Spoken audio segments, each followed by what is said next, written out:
it was clearly serious allegations, because they were serious because we gave them to the corporate investigations team decided to push forward and investigate the case. Okay. So this But is what seems weird- but it's important, Sarah, just if I may, it's very important that the team saw them as serious allegations. Okay, which seems so weird as to why the presenter was only spoken to on July the 6th. Let's talk about that for a minute, because I think that is a really important point, which is if you've got an allegation coming into a corporate investigations team, and I think you need to balance the concerns of duty of care, privacy, all those things I've talked about.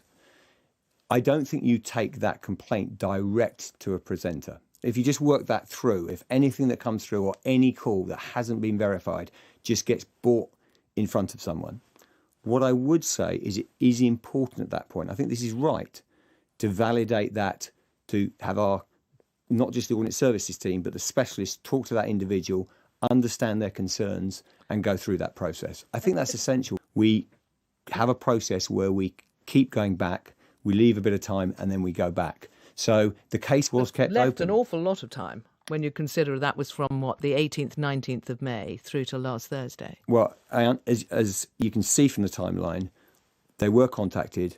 There was no response. We can debate how many times that should have happened, but the allegations were taken seriously. Okay. Do you think it's odd that the presenter was only spoken to last Thursday?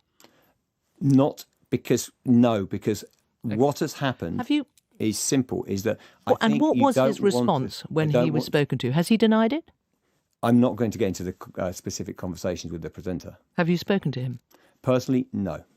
He's been spoken to by a senior manager. You make the point that this is a very strange situation, but here you are, the Director General of the BBC, whose reputation it is so important, and a high-profile figure who is unnamed, but there is an awful lot of speculation about, have serious allegations against them.